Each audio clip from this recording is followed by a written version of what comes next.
నమస్కారం city news కి స్వాగతం।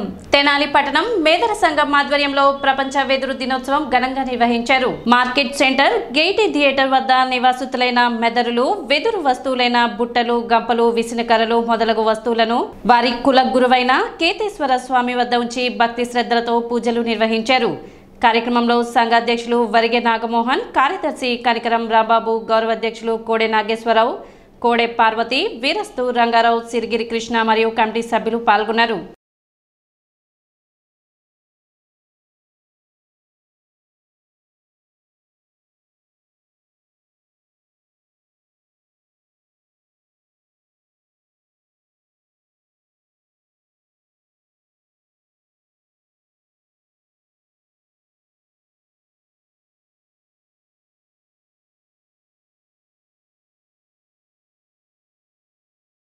ఈరోజు సెప్టెంబర్ 18 ప్రపంచ వెదురు దినోత్సవ సందర్భంగా మన తెనాలి స్థానిక గేటీ థియేటర్ వద్ద మేదర్లందరూ ఆ పండుగ కార్యక్రమాన్ని పురస్కరించుకొని వెదురుకి సంబంధించిన చేటలు, గంపలు, బుట్టలు, విసనకర్రలు వీటన్నిటికీ పూజించి మా కులదైవమైన కేతేశ్వర స్వామి పటం మీద పూలమాలలు వేసి పూలు జల్లి కొబ్బరికాయలు కొట్టి ఈ కార్యక్రమాన్ని ఘనంగా నిర్వహించారు।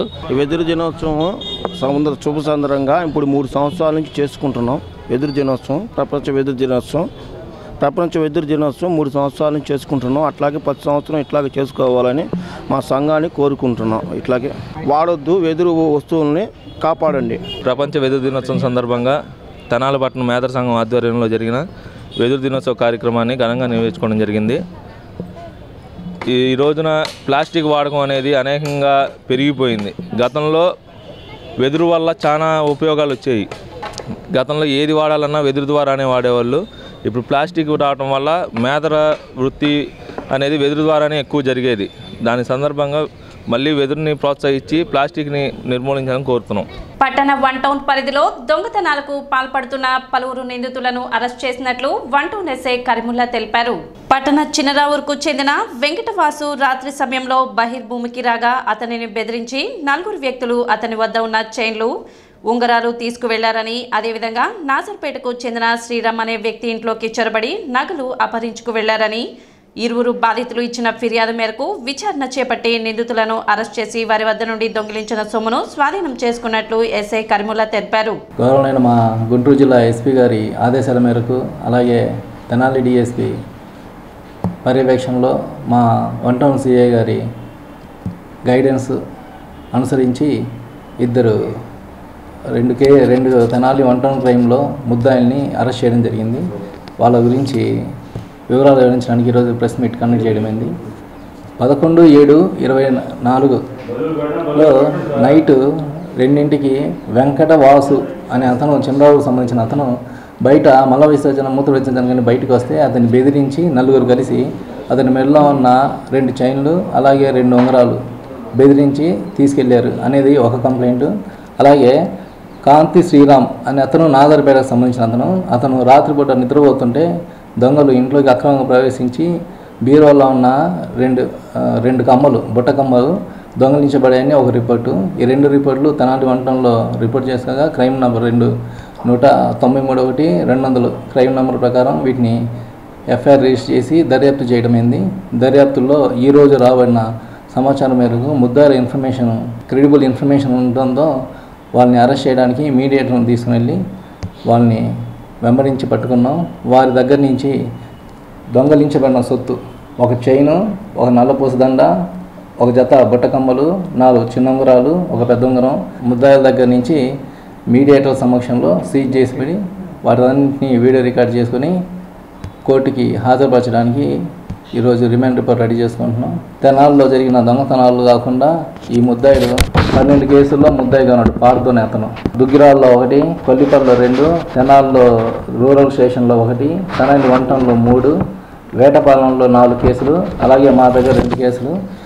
ఈ కేసులతో పాటు తెనాలి 3 టౌన్లో కేసులో ప్రాపర్టీ కూడా 1 రికవర్ చేయడమైంది। పార్దోనే అతను చేబ్రోల్లో గంజాయి కేసు, అలాగే ఒక స్కూటీ దొంగలించిన కేసులో కూడా పార్దోనే అతను ముద్దాయిగా ఉన్నాడు। వాళ్ళకి కేసు గురించి సంబంధించిన ఎస్హెచ్ఓలకి ఇన్ఫర్మేషన్ ఇచ్చాం। వాళ్ళు పీటీ వారెంట్ వేసుకొని వాళ్ళు దర్యాప్తుని కొనసాగిస్తారు। రికవరీ చేయబడిన సొత్తు సుమారు 2,80,000, మొత్తం 45 గ్రాములు. వేమూరు నియోజకవర్గం కొల్లూరు మండల చింతల్లంక గ్రామంలో వరద బాధితులకు నిత్యావసర సరుకులు పంపిణీ చేశారు. ఎన్ఆర్ఐ టీడీపీ ఆధ్వర్యంలో మాజీ మంత్రి మరియు వేమూరు ఎమ్మెల్యే నక్కానంద్ బాబు చేతుల మీదుగా వరద బాధితులకు నిత్యావసర సరుకుల పంపిణీ కార్యక్రమం జరిగింది. అరవింద వారధి సృష్టికర్త వేమూరి లక్ష్మయ్య జ్ఞాపకార్థం వారి మనవడు వేమూరి అరవింద్ వరద బాధితులకు నిత్యావసర సరుకులు పంపిణీ చేశారు. కార్యక్రమంలో టీడీపీ, జనసేన పార్టీకి చెందిన నాయకులు, కార్యకర్తలు పాల్గొన్నారు.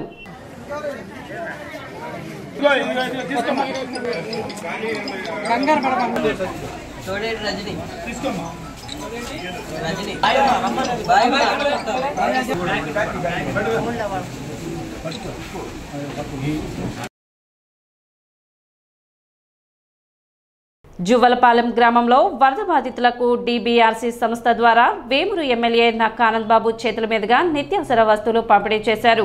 5 కేజీల బియ్యం, కేజీ కందిపప్పు, 5 కేజీల గోధుమ పిండి, కేజీ వంట నూనె, ఈ విధంగా 10 రకాల వస్తువులను వరద బాధిత కుటుంబాలకు అందజేశారు.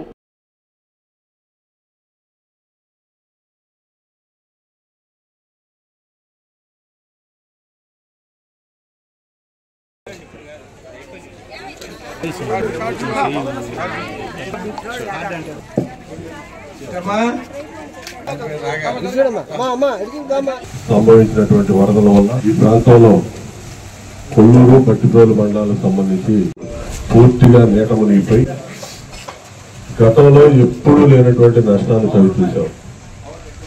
గతంలో ఎప్పుడు పడినటువంటి కష్టం ఈసారి వరదల వల్ల ప్రజలు కూడా చవిచూసినటువంటి పరిస్థితి. ఎందుకంటే వరదలు వస్తున్నాయి, జాగ్రత్తగా ఉండండి, అందరూ సురక్షిత ప్రాంతాలకు తరలి వెళ్ళండి, ప్రమాదకరమైన పరిస్థితులు ఈ వరదలు ఉంటాయి, అన్ని గ్రామాలు కూడా చుట్టాల్సి అని ముందుగానే ప్రభుత్వం హెచ్చరించింది. అయినా కూడా మనం ఎవరో కూడా అంత పెద్దగా లక్ష్య పెట్టాల. ఎందుకంటే రొటీన్ మనకి వరదలు అనేవి ఈ ప్రాంతంలో మీరు చాలా వరదలు చూశారు కాబట్టి ఏం పర్వాలేదు అనే దాంతో అందరూ కూడా గ్రామాలు వదిలిపెట్టి రావడానికి ఎవరు ఇష్టపడతారు. కానీ ఆ వరద మాత్రం ఎప్పుడు లేని విధంగా 11.5 లక్షల క్యూసెక్కుల వరద రావటం అనేది బహుశా చరిత్రలో మొట్టమొదటిసారి మనం వచ్చినటువంటి వరద. చాలా భయంతో బిక్కుబిక్కుమంట 2-3 రోజులు గడిపినటువంటి పరిస్థితి. ప్రభుత్వం ముందుగా హెచ్చరించింది, తర్వాత వెంటనే అప్రమత్తమైంది. ఎక్కడ కూడా ప్రాణ నష్టాలు జరగకుండా నివారించడానికి అన్ని చర్యలు తీసుకున్నాం. వరద మొదలైన కాడి నుంచి స్థానికంగా ప్రజలు ఎదుర్కొనే సమస్యలు ఏవైతే ఉంటాయో, భోజనం కానీ లేకపోతే ఇతరత్ర తాగడానికి నీళ్లు కానీ, మెడికల్కి సంబంధించి ఆరోగ్యానికి సంబంధించినటువంటి శిబిరాలు ఏర్పాటు చేయటం కానీ, అన్ని చర్యలు కూడా ప్రభుత్వం తీసుకొని కొంచెం స్వాంతం చేకూర్చే చర్యలకు శ్రీకారం చుట్టింది. అంతేకాకుండా స్థానికంగా మరి దూరపాలెం లాంటి గ్రామాల్లో రవికిరణ్ గారు మరి మీ గ్రామంలో అయితే మొత్తం అన్ని తానే చూసుకున్నాడు. మీకు ఏ ఇబ్బంది వచ్చినా కూడా ఆ వారం 10 రోజులు అన్ని రకాలుగా మీకు ఆదుకుంటూ చేదోడు వాదోడుగా ఉండి అన్ని రకాలుగా ఏ విధంగా అండగా ఉన్నాడో నాకు తెలుసు స్వయంగా. రోటి లంక గ్రామాల్లో ఈ వరద ప్రభావానికి నష్టపోయినటువంటి ప్రజల్ని ఆదుకోవడానికి ప్రభుత్వంతో పాటు అనేక స్వచ్ఛంద సంస్థలు కూడా వరద భక్తిగా వారి చేతనైన సహాయం చేయడానికి ముందుకొచ్చారు. ఒకరు దుప్పట్లు ఇచ్చారు, బట్టలు ఇచ్చారు, ఒకరు బియ్యం ఇచ్చారు, కొంతమంది 2-3 రకాల సరుకులు ఇచ్చారు, 4 రకాల సరుకులు ఇచ్చారు. ఏదో ఒక విధంగా ఒక దాతృత్వ హృదయంతో వారి కులదాల్లో సహకారాన్ని అందించడానికి ముందుకొచ్చారు. అందరినీ కూడా మనస్ఫూర్తిగా నేను అభినందిస్తా ఉన్నాను. పరిసరాల పరిశుభ్రత ప్రతి ఒక్కరి బాధ్యతని Tenali RTC depot manager Rajasekhar తెలిపారు. కేంద్ర రాష్ట్ర ప్రభుత్వాల ఆదేశాల మేరకు తెనాలి డిపో పరిధిలో స్వచ్ఛతా హీ కార్యక్రమం నిర్వహించారు. ఈ సందర్భంగా కార్మికులు బస్టాండ్ పరిసర ప్రాంతాలను శుభ్రపరిచారు. అక్టోబర్ 2వ తేదీ వరకు జరిగే ఈ కార్యక్రమంలో భాగంగా డిపో పరిధిలో ఉన్న 450 మంది సిబ్బంది ప్రతిరోజు 50 మంది చొప్పున 2 గంటల పాటు పరిసరాలను శుభ్రపరచడం జరుగుతుందని తెలిపారు. ప్రయాణికులకు మంచి వాతావరణం అందించేందుకు ప్రతి ఒక్కరూ కృషి చేస్తామని వెల్లడించారు. అదేవిధంగా ప్రయాణికులు ప్రజలు కూడా వ్యర్థాలను ఎక్కడ పడితే అక్కడ పారవేయకుండా డస్ట్బిన్లో వేయాలని కోరారు.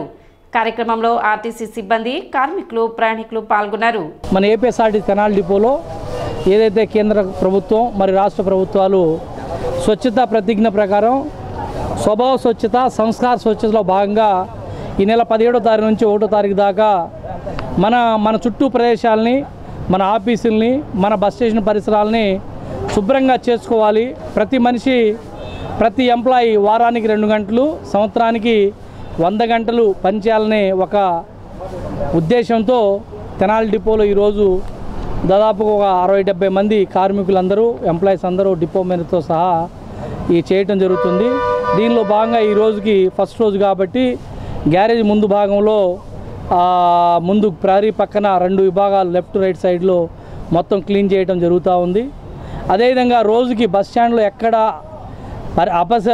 అపరిశుభ్రత లేకుండా పరిశుభ్రంగా ఉంచడానికి ఉన్న 450 మంది ఎంప్లాయీస్ అందరం డైలీ 50 మంది లెక్కన ఈ 15 రోజులు 2 గంటలు, వారానికి 2 గంటల చొప్పున చేసి మన బస్టాండ్ని పరిశుభ్రంగా ఉంచి మన చుట్టూ ప్రదేశాలను కూడా పరిశుభ్రంగా ఉంచుదామని అందరి చేత ప్రతిజ్ఞ చేయడం జరుగుతుంది. స్థానిక షరఫ్ బజార్లో వేంచేసి ఉన్న శ్రీ సువర్చల సమేత పంచముఖాంజనేయ స్వామి దేవాలయంలో వార్షిక పవిత్రోత్సవాలు, మహాసుదర్శన హోమం కార్యక్రమాలు వైభవంగా కొనసాగుతున్నాయి.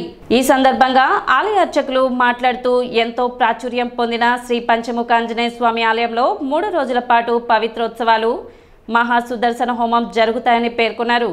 వైఖానస ఆగమ ప్రకారం జరిగే ఉత్సవాలలో మంగళవారం స్వామివారికి విశేష పూజలు, సుదర్శన హోమం, పవిత్ర ఆరోపణ, శాంతి హోమం నిర్వహించడం జరిగిందని తెలిపారు.